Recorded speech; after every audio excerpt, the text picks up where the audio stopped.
Hey guys, Tim Anderson again, Anderson Family Projects. Just kind of going over some of the things that I've purchased so far for the rebuild of the engine of my truck. It's 2006 Dodge Ram 2500. It's got the 5.9 Cummins. Previous video kind of showcased some of the things with the turbo. Talked about some of the issues that I had encountered. Gonna flip around here and we'll show you some of the differences in the parts that I bought. Kind of explain what route I'm taking. So, kind of not going crazy with it, but kind of going a little upgraded. You know, a lot of the stuff that you can buy for these trucks is it's not overkill, but I'd rather spend the money once and not have to do it twice.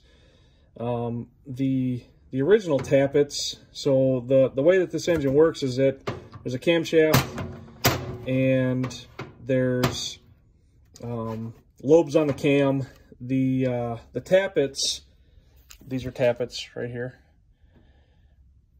Basically, this surface here rides on the lobe on the cam, and that's what actuates the valves in the cylinder head.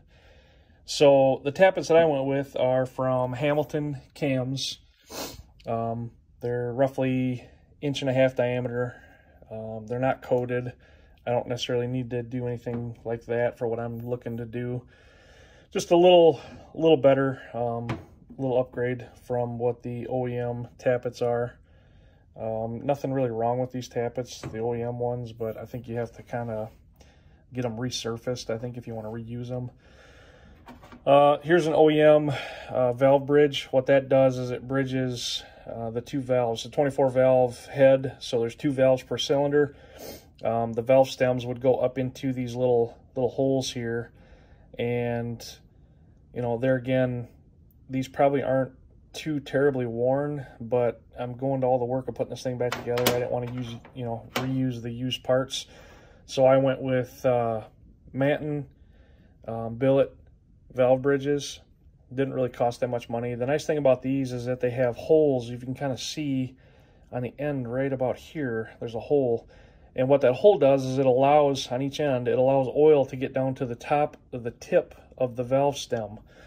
That really helps with, you know, of course, lubrication. I mean, it's going to help with wear and most other things. So just a little bit of an upgrade. The push rods, so the valve bridges, you can kind of see OEM and aftermarket. The push rods, these are Hamilton Extreme Duty, they call them, 7/16 push rods. You can kind of see the difference between the OEM and the Extreme Duty. I mean, the OEM is a smaller diameter. I'm not sure what size these are exactly, but they're smaller. The other things that I've bought, these are piston oilers, piston squirters. These mount up inside the bottom of the block, and they squirt oil through this little nozzle right here up into the bottom side of the piston. This is the Banjo Bolt that goes along with that. That bolt goes through there, bolts into the block. There's little holes in the side of the bolt right there, and then there's a hole in the bottom of the bolt right there. You can kind of see it. That allows oil to get from the oil galley into this hole and then out through the tip of the squirter. These little plugs, there's 6 of them. They go into the actual main journal underneath the main bearing, and they plug off holes. This block, or this 5.9 block, they had 2 different types of piston oilers. They had the tube style that went into the main, and then they had the squirters like this. I prefer the squirters. So these block off the other style. You put those in under the main bearing. The other thing that I've purchased is Hamilton valve springs and retainers. These springs are a little bit heavier duty than the OEM springs. They're supposed to help with a little higher RPM. They help keep the valve in place, meaning there's a thing called valve float. When you start running higher RPMs, the valves tend to not return or not stay in position, and that is not something that you want. You want those valves to close when they're supposed to close. These valve springs will help with that. Tool steel retainers, nothing special with those, just new. There again, everything's new, so going new. Went with the ARP 625 head studs. These studs should handle anything that I'm going to throw at them. There's really probably not a better stud out there than the ARP 625. There's guys that are running thousands of horsepower with these head studs. I'm not going to be anywhere near that. Went with Maui Pistons. So I screwed up when I ordered these pistons. I thought that I was getting rings with these. The rings go in these grooves here, here, and here. There's 3 rings. One oil ring, and then there's 2 other rings that go in there. I did not get the rings with the pistons, so I have to order those separate. It's going to cost me a little more money, but that is what it is. And other things that I'm going to be getting for this, there'll be basically, you know, gasket kits, and there's going to be a balancer for the crankshaft,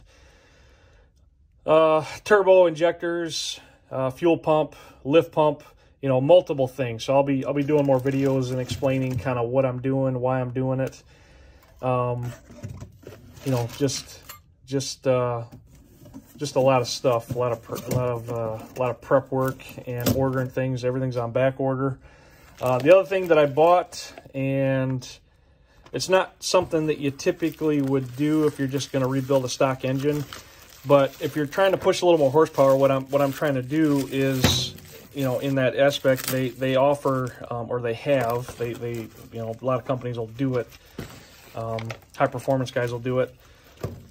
There's plugs that go in the top of the cylinder head, and basically what you do is you remove those smoothbore plugs.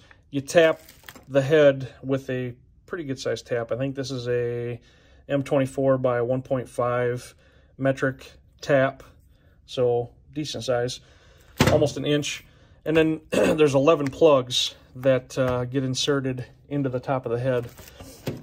That is all just to basically keep anything bad from happening, meaning you don't want water mixed with your oil. So if you run high pressures, bigger turbos, more horsepower, you know, more fuel, what's going to happen is that the OEM design is most likely going to fail. So I went ahead and just purchased this stuff. I'm going to tap the head, put the plugs in, and hopefully eliminate any issues that I might have.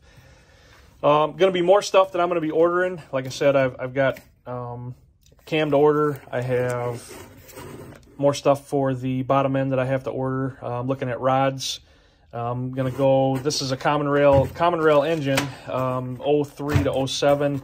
They went with a, it's not a powdered metal, but it's a different rod. It's not a forged rod.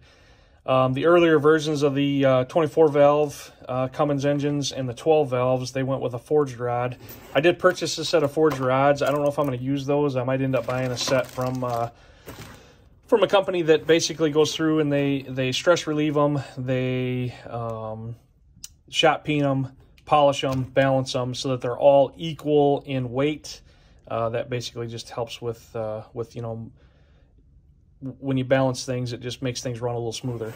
So I'm still kind of debating upon whether or not I'm going to buy those or not. I do have a set of rods, non-common rail. I have a set of 12 valve rods that did check out okay. I do have to rebush the small end or the pin end. The only benefit to those is that typically the forged rods, they don't bend, or they don't break, they bend. So if you run high horsepower, you run a common rail rod, it's more or less a powdered metal rod or similar to a powdered metal. The issue with those is that if you run too much horsepower, they shatter, and when they shatter, then they destroy basically everything around them. Whereas the 24 valve, early 24 valve and the 12 valve rods, they're a forged rod. If you run too high horsepower with those, too high pressures, they'll bend versus break. So it'll run, the engine will run really bad, but you'll know it, you can get it shut down versus it destroying everything that you have. I did order the Maui Pistons. This is the piston here. It's a 20 over piston. I'm going to have to go a little bigger, 20 thousandths over. I'm going to go a little bigger on my board just to clean up. The block that I have, it seemed like it would possibly clean up at standard by honing it, but there's a few vertical score lines in there that I wasn't real confident that would you know, basically I want to start fresh. I want to start with a new you know, fresh surface. These pistons are the newer style. They got the bigger bowl. The earlier style pistons had a smaller bowl, and some like those a little better than these, but I'm just going to go with the OE piston design. New pistons, new rings, new pins. They give you the circlips with it, and then we'll go from there.